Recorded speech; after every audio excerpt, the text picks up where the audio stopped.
lời hay ý đẹp, dựng lối an nhiên. Hoa nắng chào buổi tối cả nhà.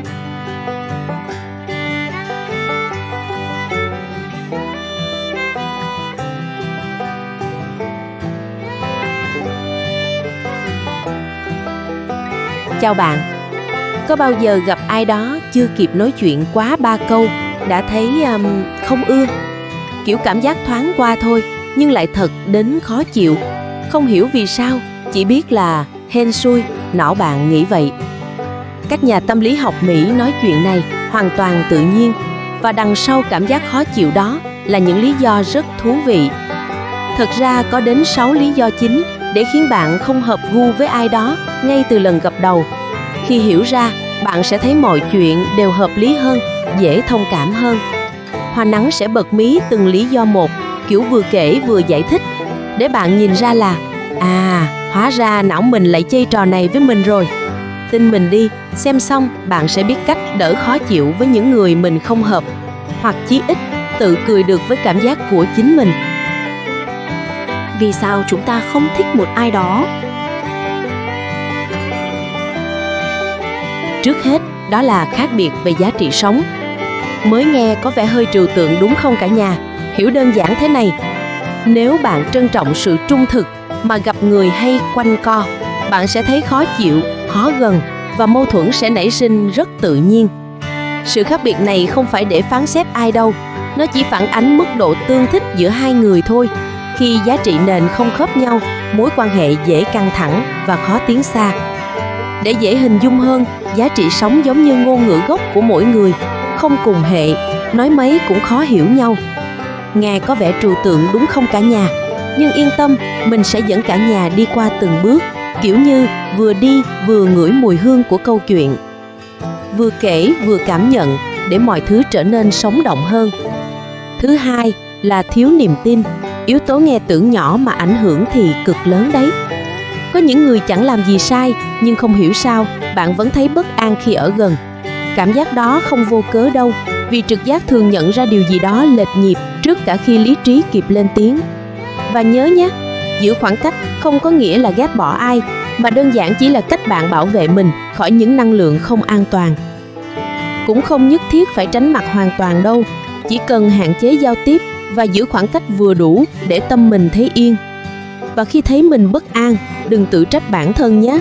Trực giác cũng giống như con radar thần thánh, đôi khi nháy đèn đỏ mà lý trí chưa kịp bật cảnh báo. Thậm chí, có khi chính cảm giác bất an này lại cứu bạn khỏi những tình huống không đáng có. Nghe thì hơi thần bí đấy, nhưng thật đấy. Và nói thật nha, đôi khi mình còn tự cười với chính bản thân. Cứ thấy cái radar nháy đỏ mà tự hỏi, ủa, cái này mình đang nghi ngờ ai đây ta? Nhưng chính những giây phút nhỏ xíu đó lại giúp bạn nhận ra ai thực sự đáng tin, ai chỉ hợp về lý thuyết thôi. Lý do tiếp theo, giao tiếp kém. Nghe thì đơn giản nhưng lại là gốc rễ của rất nhiều mối quan hệ rạn nứt. Cả nhà để ý xem nhé, có những người nói chuyện chỉ để nghe chính họ nói, liên tục ngắt lời, không lắng nghe. Và rồi ta thấy mệt, thậm chí chỉ muốn tìm đường thoát hiểm càng nhanh càng tốt. Thật ra, cách giao tiếp của mỗi người khác nhau, và khi tần số không khớp, hiểu lầm là chuyện dễ xảy ra như ăn kẹo. Bạn không cần cố gắng quá mức để được hiểu hoặc để hiểu họ đâu. Nếu nói mãi mà vẫn thấy lệch nhịp, cứ cho mình quyền im lặng một chút, hạn chế tiếp xúc, vì đôi khi giữ khoảng cách cũng là cách giao tiếp khôn ngoan nhất. Rồi, lý do tiếp theo, cái anh năng lượng tiêu cực, thứ có thể hút cạn tinh thần bạn lúc nào không hay. Ở cạnh người luôn than phiền, bi quan hay nhìn đời bằng màu xám, bạn dễ bị kéo xuống theo. Nghiên cứu cũng chỉ ra, chỉ cần tương tác tiêu cực nhiều hơn tích cực vài lần thôi, mối quan hệ đã dễ rạn nứt. Vậy nên, chọn ở bên người tích cực không phải là ích kỷ đâu. Đơn giản chỉ là cách bạn tự chăm sóc bản thân, giữ tâm mình sáng. Đôi khi, đơn giản chỉ là biết tránh xa những nguồn năng lượng khiến mình mệt. Thử nghĩ tưởng tượng nha, người xung quanh lúc nào cũng u tối như trời mưa rào. Đôi khi bạn chỉ muốn lấy một cái ô che luôn cả tâm hồn mình. Chọn ở bên người tích cực không phải ích kỷ đâu, mà là kiểu tự phục vụ tinh thần một chút để còn đủ sức mà sống tiếp, đúng không cả nhà? Một nguyên nhân khác đó là giai đoạn sống khác nhau. Khi bạn đang tập trung cho công việc hay gia đình, còn họ lại mải mê tiệc tùng, vui chơi. Khi bạn nghĩ về tương lai, họ chỉ lo hiện tại. Không phải vì ai sai, chỉ là hành trình của mỗi người đang ở đoạn khác nhau. Và khi tần số không còn trùng nhau, việc cố duy trì kết nối đôi khi chỉ khiến cả hai mệt mỏi. Bạn không cần ép buộc tình bạn hay bất kỳ mối quan hệ nào đâu. Đôi khi bước đi trên con đường riêng cũng là cách tôn trọng nhau nhất. Đúng là mỗi người một nhịp, một hành trình, nên đôi khi bước nhầm nhịp cũng là chuyện bình thường. Không phải ai sai cả, chỉ là chúng ta chưa đồng bộ mà thôi. Tạm dừng một chút để hít thở nào. Vì giờ là lúc dành cho Spotlight, cho giác quan thứ 6.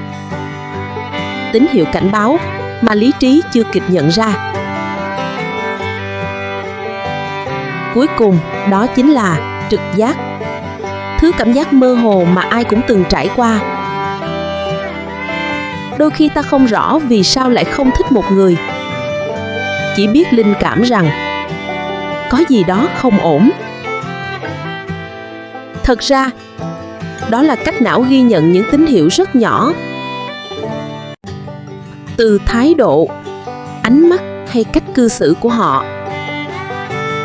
Trực giác giúp ta tránh hỏi những tình huống khó chịu, nhưng cũng có thể bị cảm xúc chi phối. Vậy nên, tin vào linh cảm là đúng, nhưng đừng tuyệt đối. Hãy để lý trí cùng tham gia.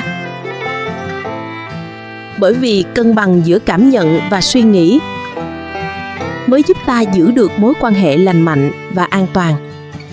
À, nói vui một chút nha. Đôi khi trực giác giống như một con radar siêu nhạy, nháy liên tục nhưng lý trí còn đang đi chợ mua sắm. Vậy nên, biết lắng nghe cả hai mới là chiến lược sống còn đấy, cả nhà ạ. Vậy là cả nhà cũng đã có câu trả lời cho mình. Vì sao đôi khi ta không thích một ai đó? Bí mật nằm ở 6 cái thủ phạm chính. Khác biệt về giá trị sống, thiếu niềm tin, giao tiếp kém, năng lượng tiêu cực, giai đoạn sống khác nhau và trực giác lên tiếng. Cuối cùng, việc không thích một ai đó không khiến bạn trở thành người xấu đâu. Đó chỉ là cách não và cảm xúc khi tần số không hợp. Quan trọng là nhận ra, tôn trọng cảm giác ấy và chọn giữ khoảng cách vừa đủ để tâm mình an ổn. Câu chuyện hôm nay tạm khép lại ở đây. Hãy để cảm giác của mình dẫn lối, giữ khoảng cách khi cần và dành thời gian cho những người thật sự mang lại năng lượng tích cực. Hoa Nắng hẹn gặp lại cả nhà trong những câu chuyện tiếp theo. Và nhớ nhé, đôi khi im lặng cũng là một cách trò chuyện thông minh đấy.